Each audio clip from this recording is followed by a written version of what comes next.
Good morning. That was almost an intimidating introduction to, it's really, it's a pleasure to be here, and in fact, I can make a link back to the United Nations to reassure you. In fact, I joined UNCTAD as an economist in January 1995, 3 months before Paul, with all his efforts, set up WIPA. So I've been following WIPA for over 20 years now and attending meetings, and it's therefore just a great pleasure to be here and to continue this tradition. And I do have this sort of little United Nations pedigree behind me, so I'm not a complete stranger. I think that in fact, the OECD position and the United Nations position, they're pretty hard to separate these days. In my presentation, I've been asked to address the important link between the SDGs and effective policymaking at IPA level. I think that this is a critical topic right now. In our latest OECD Development Cooperation Report this year, the title was "The Sustainable Development Goals as Business Opportunities." As Gita was saying, something has to change in this relationship. And there's a close relationship between the work on CSR or responsible business conduct and investment promotion. And the SDGs. In the CSR debate right now, the focus is on issues such as labor, gender, climate change, the environment more generally, and this is also the SDG agenda. So there's a very close relationship here between what we're talking about when we're talking about how to promote CSR and how to achieve the SDGs. So when we're looking at this close relationship between these two things, it gives us a good starting point for this particular discussion for the IPAs and how the IPAs can promote the SDGs. Because looking at where we stand with respect to responsible business conduct, this is a good measure of how far we are from being able to develop a meaningful link between the SDGs and effective policymaking in IPAs. If we're doing well on the CSR front, that means that we should be able to make this link in the IPAs to the SDGs. If we're not doing so well on the CSR front, it means that we have some challenges ahead of us, and this is the topic that I'd like to address. A good starting point in this regard is the observation that globalization has been disrupted in recent years. This started in 2008 with the financial crisis, and then since then we've seen that it's not business as usual. This was not just part of the cycle. Something really changed in international investment. We can point to a number of different things in this regard. Trade and international investment both fell sharply at the outset of the financial crisis. But today, 8 years later, investment is still 40% below pre-crisis levels. And even though investment has been rising, now in 2016, we're looking at probably, based upon preliminary data, another 10% fall. So it's really been extremely variable. It's just simply not going back to business as usual. This is a challenge for IPAs, clearly. Foreign direct disinvestment is on the rise. This is another relatively new trend. Multinationals are actually pulling out of a lot of markets. So it's not just a question of FDI levels not coming back up to where they used to be, but we're actually seeing sort of we don't want to go too quickly about pronouncements like this, but we're seeing elements of deglobalization in some sectors and some countries, which is, for an IPA, I think this is extremely worrying. And then politically, without naming any particular events, we've seen multiple examples of sort of a political trend which is clearly not in the direction of deeper integration and closer global ties between countries. So the list goes on, but none of this implies that globalization has stalled or gone into reverse. Rather, I think I'd describe it as globalization is undergoing a kind of a period of disruption, which I think is really a critical point for IPAs when we're thinking about what is effective investment promotion. Under these circumstances, when it's not business as usual, I think that IPAs need to sort of take this on board and think about what this implies for policy. One source of this disruptive change, a key source, is the increasingly diverse methods that M&Es are using to organize their international operations. In the past, international business was essentially framed as a choice between some combination of trade and foreign direct investment. But today, firms are relying much more on modes of organizing their international business activities in ways that are somewhere between full ownership and arm's length trade. These include licensing arrangements, long-term contracts, and holding minority interests in long-term strategic business partnerships. This is the whole global value chain story. An important consequence of these developments is that cross-border investment linkages are becoming relatively less important in the organization of global value chains. I say relatively to make clear that cross-border investment remains important. In fact, FDI stocks have doubled since 2000. But it's rather that cross-border business is being undertaken through arrangements that do not always involve cross-border investment now. So there's a subtle change here that the cross-border economic linkages have clearly increased, they've grown, but FDI is playing a relatively smaller role in these linkages. There's a lot more sort of interaction between firms that's sort of not just arm's length, it's not full ownership, it's somewhere in between. We can see this trend in the relationship between investment and trade. Although FDI reached record levels in absolute terms in 2007, its importance relative to trade declined compared to the previous FDI boom in 2000. And by 2014, the ratio of global FDI to trade reached its lowest level in 20 years. So at first sight, this looks like sort of a bad news story, but it isn't exactly the case. It's not so bad. Starting around the mid-1990s, going back to when WIPA was established, there was a shift in thinking about the benefits of foreign direct investment taking place, which gave rise to widespread domestic policy reforms. This sort of development can't be emphasized enough. This led to greatly improved business climates, including healthier domestic financial markets and improvements in information, communication, and technologies. And this gave rise to a fairly counterintuitive result. These developments allowed multinationals greater choice in terms of the governance arrangements for managing their international operations.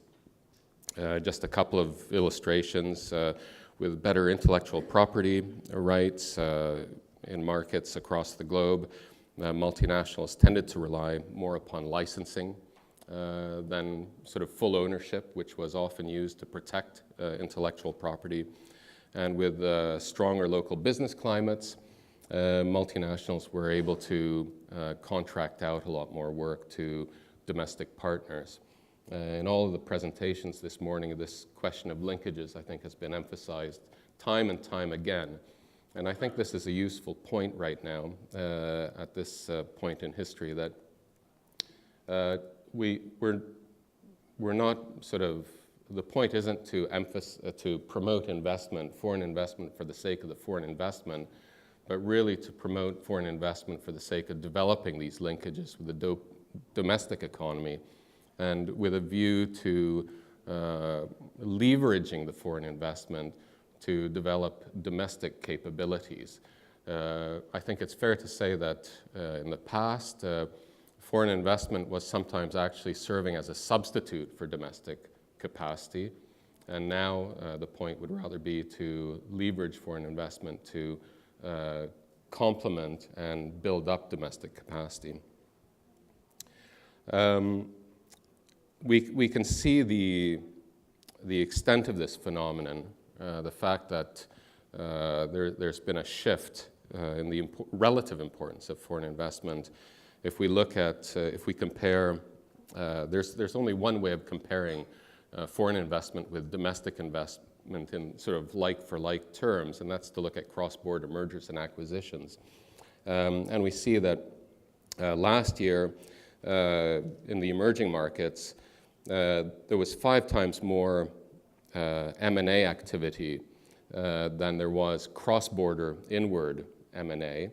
But as recently as 2005, it was rather only twice as much domestic M&A as cross-border M&A. So here again, we see that the relative importance of the cross-border investment has been declining.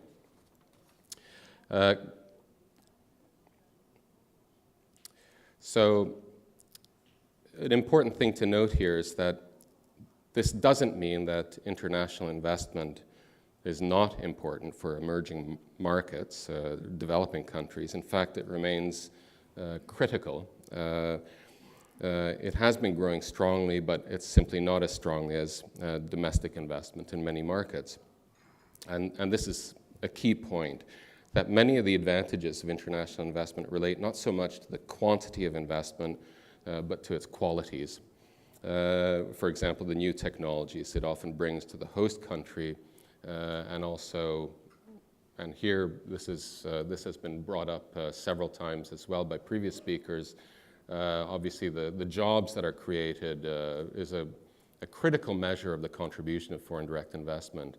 In many instances, we see foreign investment, which is, in essence, sort of almost living as a little island in the markets where it takes place, not generating much employment.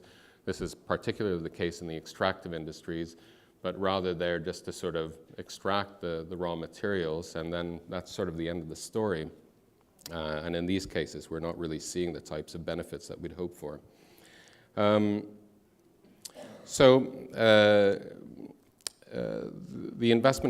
These investment trends complement what the literature on global value chains is telling us, namely that production is being sliced up. This is often the term that's being used, sometimes down to the level of very specific tasks.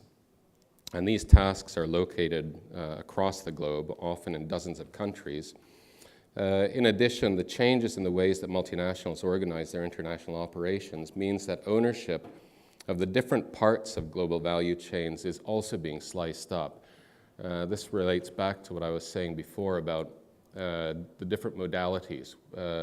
Multinationals are creating economic linkages, but increasingly these linkages don't involve ownership directly. This slicing up of ownership in global value chains has a number of implications for IPAs, some of which are positive and others are less so.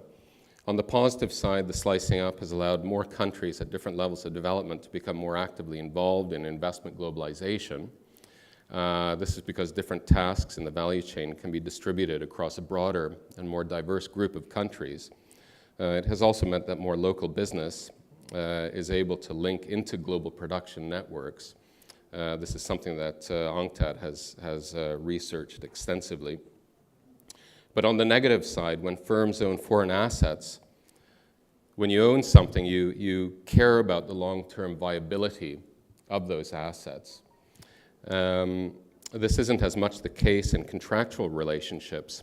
In these situations, the main concern is delivery of the agreed product or service within the time frame that's stipulated in the contract. Right now, multinationals are sort of farming out a growing share of their international production to independent suppliers. And I suppose, to put it bluntly, if you don't own that supplier, you really don't care about we can use the word sustainability here, the sustainability of that supplier. You just want the product that was commissioned from that particular supplier on time and according to specifications. Getting close to the end here, why is this relevant for links between the SDGs and the work of investment promotion agencies? First of all, from an IPA perspective, especially when it comes to promoting links to the SDGs, it's likely that a growing number of economic linkages to the global economy for countries are not taking the form of investment, especially FDI. And so this is adding a little bit of complexity to the outlook in terms of if we're talking about the future of IPA policy. I think that we really start to need to think beyond just promoting investment. And here again, I see threads to previous speakers. Geeta, for example, was talking about how investment promotion increasingly needs to become an all-of-government endeavor, where you have all of the ministries involved. I think we're now beyond the point where an IPA can sort of sit alone, and we're well beyond the point where IPAs can sit alone and act as tourist shops for foreign investors, if for no other reason than that it's not just about foreign investment anymore. I think that IPAs need to increasingly think not just about the foreign investment, but about these more subtle linkages of the multinationals to the domestic economy, and how these linkages are helping domestic investors also build up. So I would see IPAs as having as much a domestic investment promotion role as a foreign investment promotion role. And these changing patterns of ownership in global value chains really have implications for the contribution or potential contribution we might hope from international investors to the SDGs. Today's global economy is characterized by ever more complex GVCs, often spanning dozens of countries and largely lacking the sort of clear governance frameworks that result from direct ownership. And here I come back to my original point about the link between the SDGs and promoting the CSR or the responsible conduct agenda with the sort of the more complex types of relationships that we see across borders. Promoting responsible business conduct has become a lot more challenging. In a vertically integrated multinational, where the multinational, this firm that we can sort of see, actually owns big chunks of the value chain, it's fairly simple to ascribe responsibility for what happens in that value chain.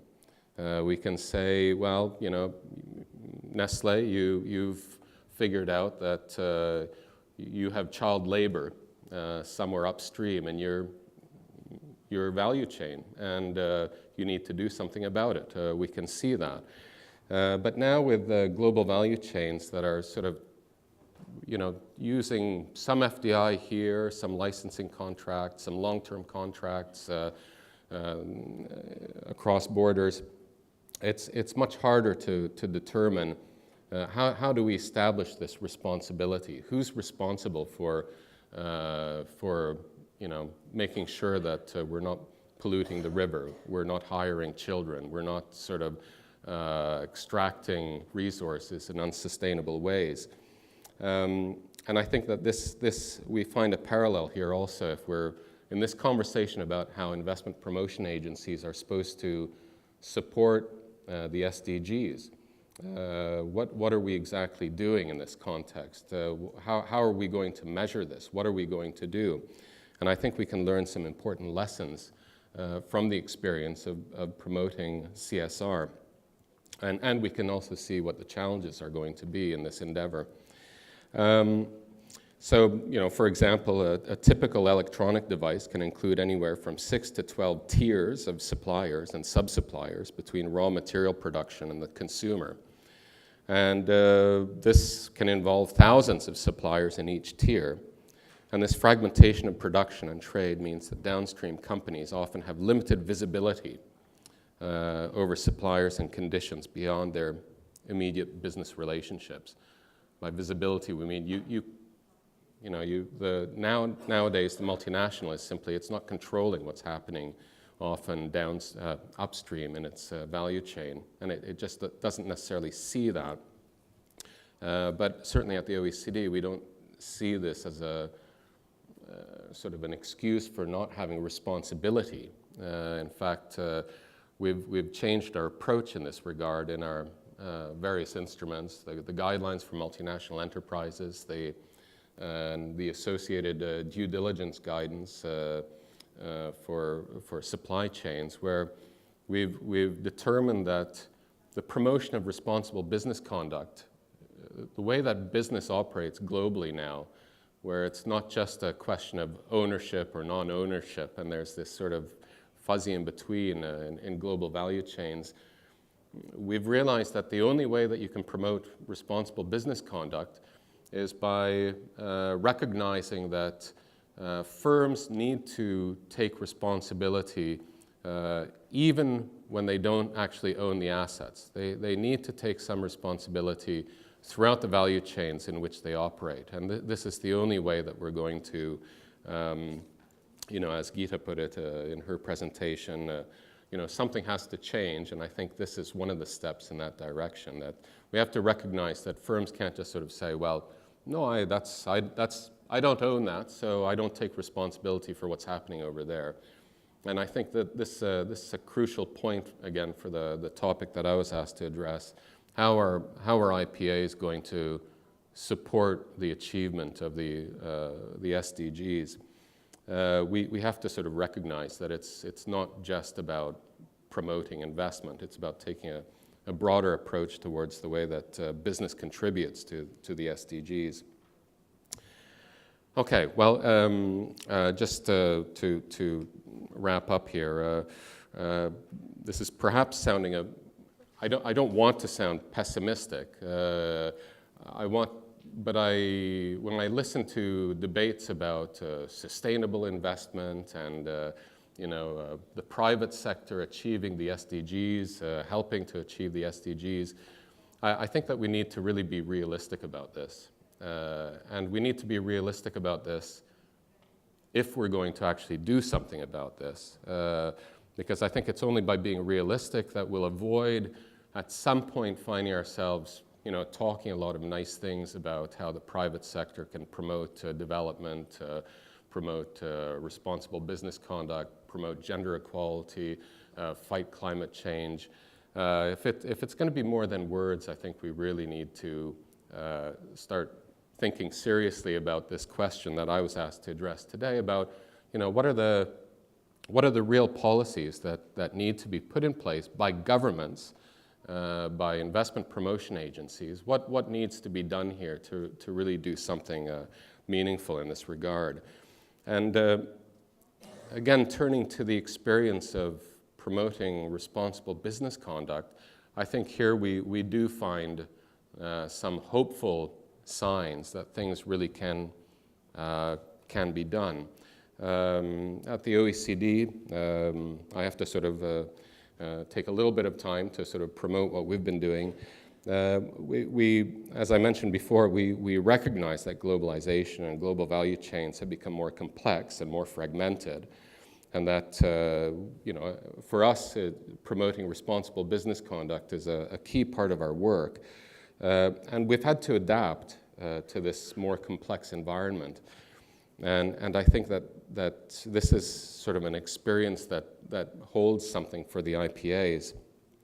Just to give a couple of examples, this was the motivation for what I mentioned before, this fairly new instrument, our due diligence guidance for responsible supply chains, where we look beyond ownership to see how we can promote responsible business conduct.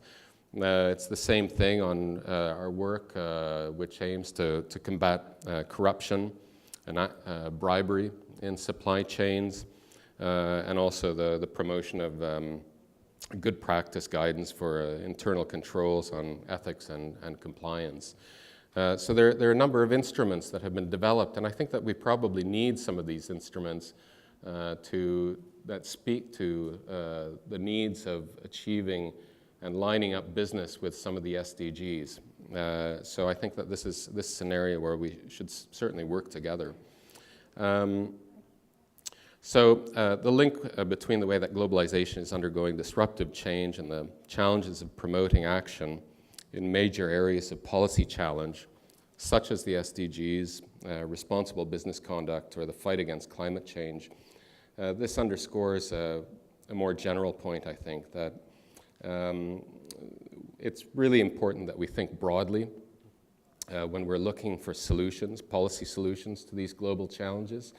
And in the context of this meeting, that we think broadly when we think about the role of IPAs. I think that IPAs really, if we're talking about the SDGs, need to think again about this sort of playing a whole of government role, or being sort of a locus of whole of government activity in promoting the SDGs. And I think that this is a fairly, it's a new and different mandate. I know that there are IPAs that are very advanced in this regard, and some less so. But I think that WIPA really has a role to play in this regard.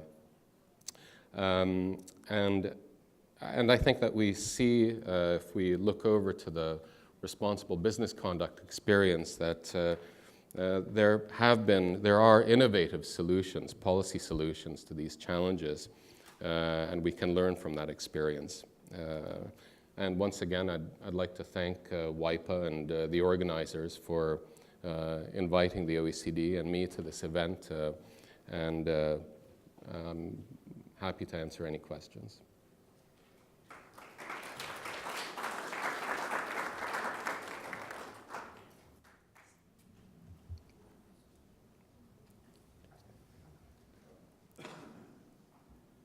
Jean-Christophe Barth, I'm a business mediator and very interested by your topics of making a policy change.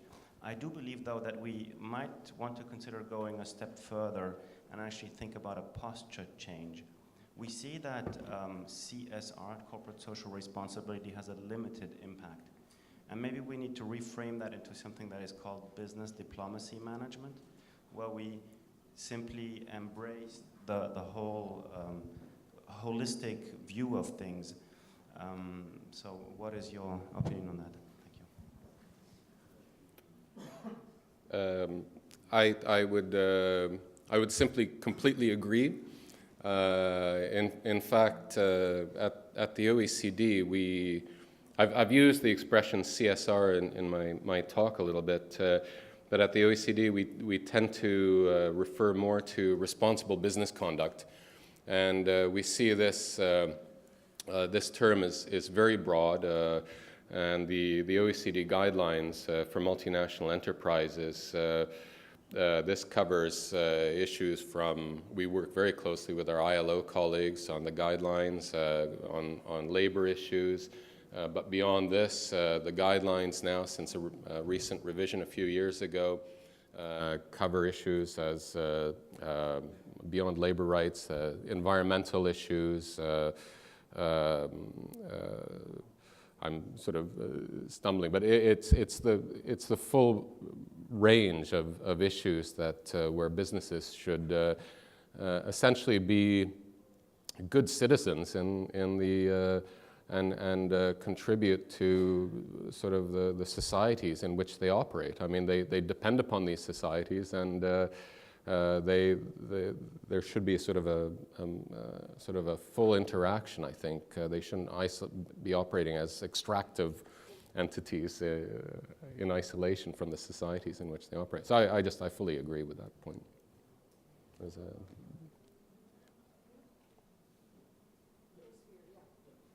Oh, sorry. No. My name is Teresa Vogelberg, and I represent GRI. Thank you very much for your interesting presentation. I couldn't help thinking of the Nobel Prize winner for economics that was announced yesterday when I happened to be in Stockholm, which was given to Professor Hellström of MIT and a colleague from Harvard, where they were looking at contracts and the importance of contracts. And when you were talking about the complex relationship between M&Es and recipient countries, and how that could be looked at in terms of what is there, in terms of benefits for both sides. But my comment is as a reaction to what you said. What policy measures can governments take, and for that matter, investors and M&Es themselves? And that's the whole. And that also relates to the presentation by Mrs. Roeland. How can we measure what companies are doing, what the impact is, for instance, on decent labor conduct or decent or responsible business? And that is disclosure and reporting. And tomorrow afternoon I will be talking about that more extensively. But I would like to mention one example, that the European Union has adopted regulation which has just been transposed to the 27 or 28 member states of the EU, and which will enter into force on the 1st of January next year, where around 5,000 large companies in Europe or international companies operating in Europe will have to disclose what they are doing in the field of human rights, environmental, prevention of corruption, and a few other important issues that are related to responsible business conduct. And they have to report on their risk assessment, their strategies, and their results, all the way down to their supply chains.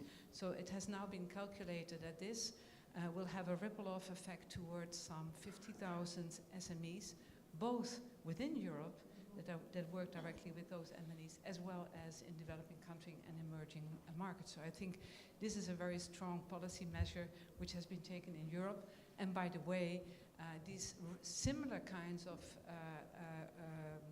regulations have now also been adopted since quite a few years in countries like India, as well as by stock exchanges. So I think that is one element that I was missing in your presentation as a concrete example, how governments try to say, okay, because of the complexity of the relation, and because of the commitment of all these governments to issues or topics under the SDG framework, we really need to track. Those companies themselves need to monitor it, and then they have to share it with the community through reporting. Thank you.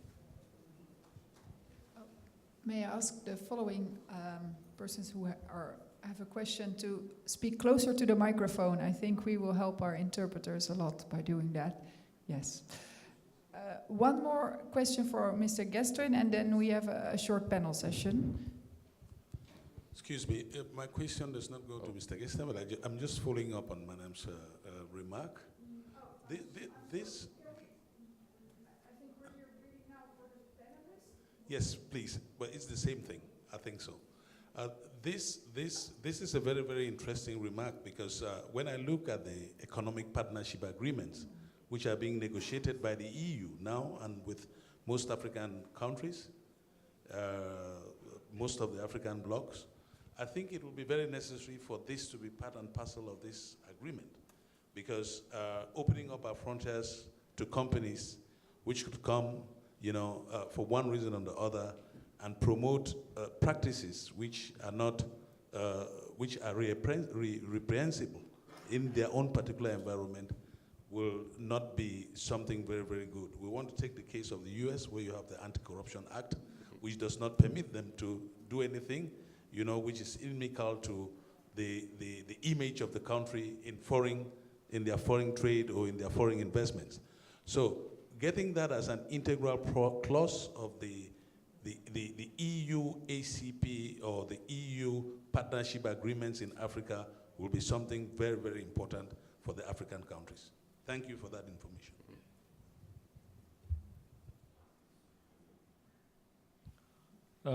Thank you very much.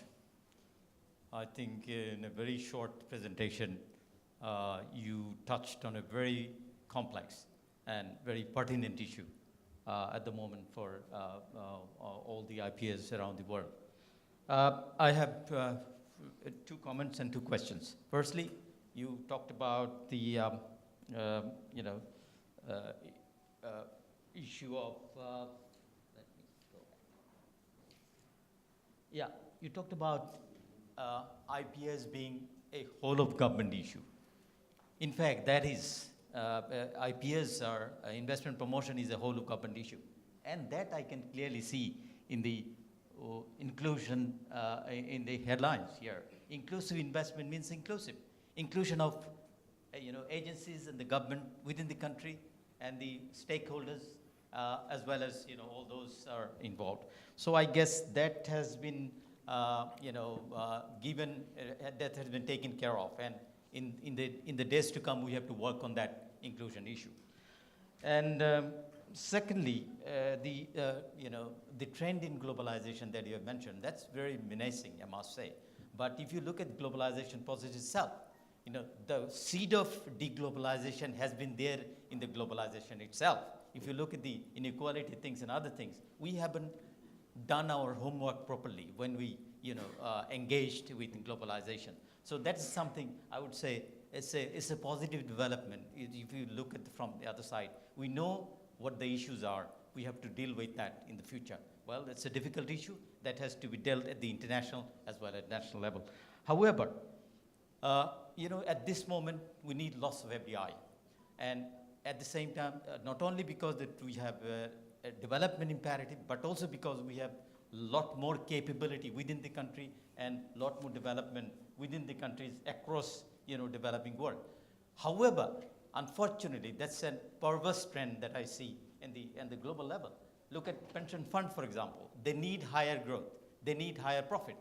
But if you look at the trend in their investment, they are investing in low growth, low paying economies.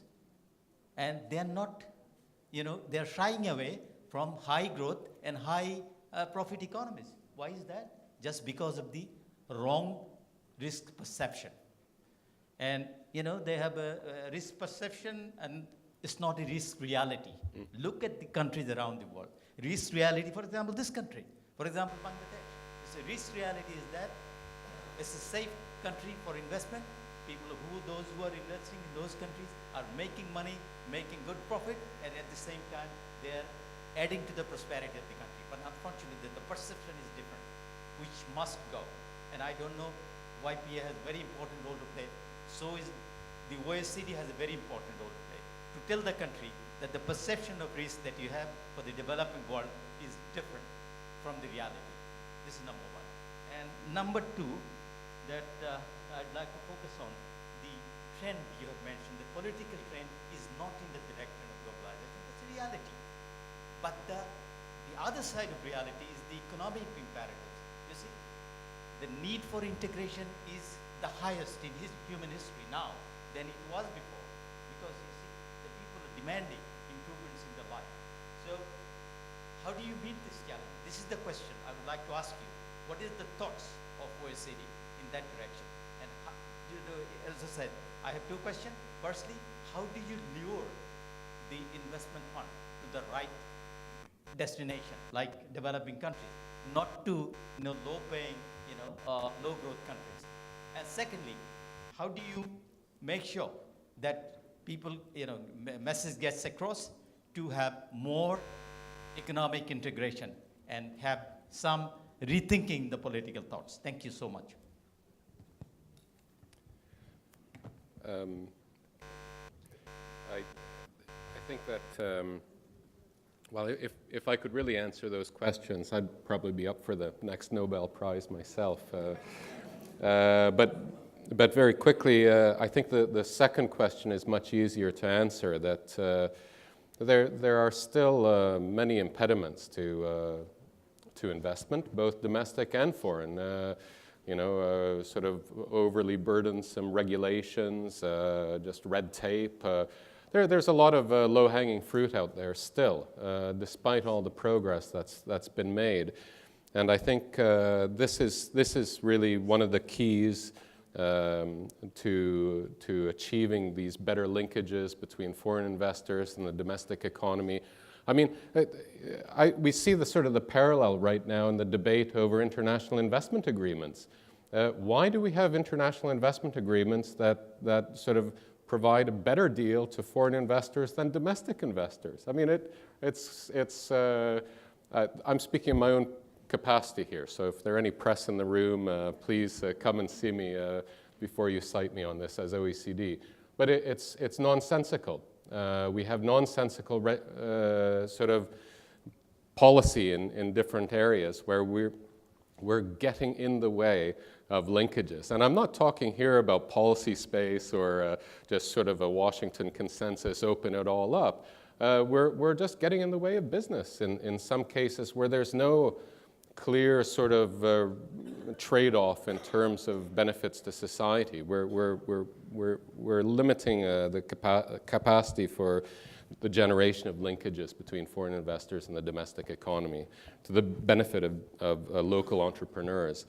Now, how to attract sort of better quality investment, which I think was your first question. This is really, I think, why we're meeting here today and discussing these issues over these 2 days. Is I suppose the first thing that needs to be said in that regard is that we're living in very unusual times. It's your point about the risk reality versus perception, and why investments are sort of, why are firms sort of taking, firms largely based in OECD countries are sitting on huge piles of cash, and what are they doing? They're share buybacks, their divestment is on the rise, they're shrinking capacity. And you sort of said it, there's some very disturbing trends, I think, right now. And we have a global forum on international investment to which you'll all receive invitations in March of next year at the OECD, where the topic is, if I remember correctly, I might be paraphrasing here, but the topic is fixing globalization to save globalization. Something is not quite right, and it's not quite right from a number of different perspectives, and I think we need to get this sort of, probably we need a slightly sort of more sophisticated policy mix than just low interest rates, because that is not leading to, that's not unleashing the capacity of multinationals and firms in general. It's not encouraging them to invest in new productive capacity and the creation of jobs and innovation.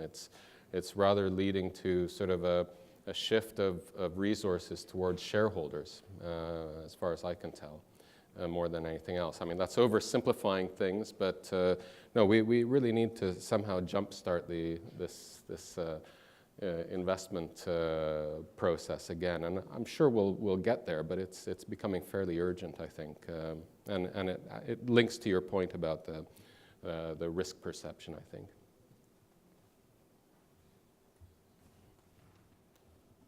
Yes. Thank you very much.